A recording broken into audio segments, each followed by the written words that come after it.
ಶ್ರೀ ಗುರುಭ್ಯೋ ನಮಃ. ಓಂ ಅಗಸ್ತ್ಯರಾಯ ನಮಃ. ಎಲ್ಲರಿಗೂ ನಮಸ್ಕಾರ. ನಾನು ನಿಮ್ಮ ಸಾಯಿ ಅಶ್ವಿನ್ ಅಸ್ಟ್ರಾಲಜಿ ಚಾನಲ್ಗೆ ನಿಮ್ಮೆಲ್ಲರಿಗೂ ಸ್ವಾಗತ.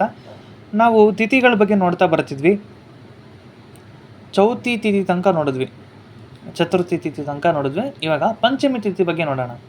ಇವು ಪಂಚಮಿ ತಿಥಿ ಕೇಳಿದ್ದೀರಾ, ನಾಗರ ಪಂಚಮಿ. ನಾಗರ ಪಂಚಮಿಯಲ್ಲಿ ನಾಗದೇವತೆಗಳಿಗೆ ವಿಶೇಷವಾಗಿ ಪೂಜೆಯನ್ನು ಮಾಡ್ತಾರೆ.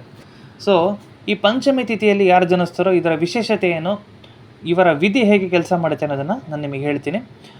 ಸಾಮಾನ್ಯವಾಗಿ ನಾನು ಹೇಳ್ತಾ ಬರ್ತಿದ್ದೀನಿ, ಎಲ್ಲ ತಿಥಿಗಳಿಗೂ ಎರಡೆರಡು ರಾಶಿ ತಿಥಿ ಶೂನ್ಯವಾಗುತ್ತೆ ಅಂತ ಹೇಳ್ತಾ ಬರ್ತಿದ್ದೆ. ಈ ಪಂಚಮಿ ತಿಥಿಯಲ್ಲಿ ಯಾರು ಜನಿಸ್ತಾರೋ ಇವರಿಗೆ 2 ರಾಶಿ ತಿಥಿ ಶೂನ್ಯವಾಗುತ್ತೆ. ಮಿಥುನ ರಾಶಿ, ಕನ್ಯಾ ರಾಶಿ ತಿಥಿ ಶೂನ್ಯವಾಗುತ್ತೆ.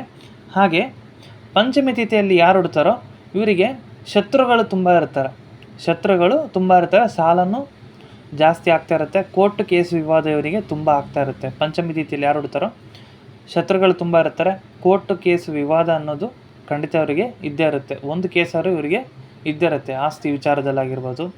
ಹಾಗೆ ರಿಲೇಷನಿಂದ ಇವರಿಗೆ ಖಂಡಿತ ತೊಂದರೆ ಆಗೇ ಆಗುತ್ತೆ.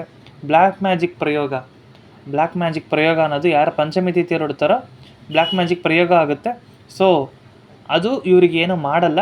ಬಟ್ ಯಾರು ಇವ್ರ ಮೇಲೆ ಬ್ಲ್ಯಾಕ್ ಮ್ಯಾಜಿಕ್ ಪ್ರಯೋಗ ಮಾಡ್ತಾರೋ, ಮಾಟ ಮಂತ್ರ ವಾಮಾಚಾರ ಅಂತಾರಲ್ಲ, ಅದು ಯಾರು ಪಂಚಮಿ ತಿಥಿಯಲ್ಲಿ ಯಾರು ಜನಿಸ್ತಾರೋ ಅವ್ರ ಮೇಲೆ ಯಾರಾದರೂ ಮಾಡಿದ್ರೆ ಅದು ಅವರಿಗೆ ರಿಟರ್ನ್ ಹೊಡೆಯುತ್ತೆ. ಪಂಚಮಿ ತಿಥಿಯವರಿಗೆ ಯಾರಾದರೂ ಬ್ಲ್ಯಾಕ್ ಮ್ಯಾಜಿಕ್ ಮಾಡಿಸಿದ್ರೆ ಅದು ಅವರಿಗೆ ರಿಟರ್ನ್ ಹೊಡೆಯುತ್ತೆ ಅಂತ.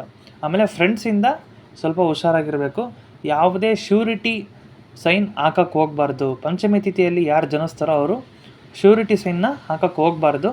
ಹಾಗೆ ಈ ತಿಥಿ ಶೂನ್ಯ ದೋಷ ನಿವೃತ್ತಿಗೆ ಯಾವ ದೇವಸ್ಥಾನಕ್ಕೆ ಹೋದರೆ ನಿಮ್ಮ ತಿಥಿ ಶೂನ್ಯ ದೋಷ ನಿವೃತ್ತಿ ಆಗುತ್ತೆ ಅನ್ನೋದು ನಾನು ಹೇಳ್ತೀನಿ. ನನ್ನ ಕಾಂಟ್ಯಾಕ್ಟ್ ನಂಬರ್ ಇದೆ, ಸ್ಕ್ರೀನಲ್ಲಿ ಬರುತ್ತೆ ನೋಡಿ. ಈ ನಂಬರಿಗೆ ನೀವು ವಾಟ್ಸಪ್ ಮಾಡಿ ನಿಮ್ಮ ಜಾತಕನ, ಖಂಡಿತ ನಾನು ನಿಮಗೆ ಹೇಳ್ತೀನಿ. ಹಾಗೆ ಇನ್ನು ಹಲವಾರು ಜನ ಯಾರೆಲ್ಲ ನಿಮ್ಮ ತಿಥಿಗಳ ಬಗ್ಗೆ ನೋಡಬೇಕಂತ ಅಂದ್ಕೊಂಡಿದ್ದೀರಾ, ದಯವಿಟ್ಟು ಈ ವಿಡಿಯೋನ ಶೇರ್ ಮಾಡಿ, ಹಾಗೆಯೇ ಚಾನಲ್ನ ಸಪೋರ್ಟ್ ಮಾಡಿ. ಧನ್ಯವಾದ.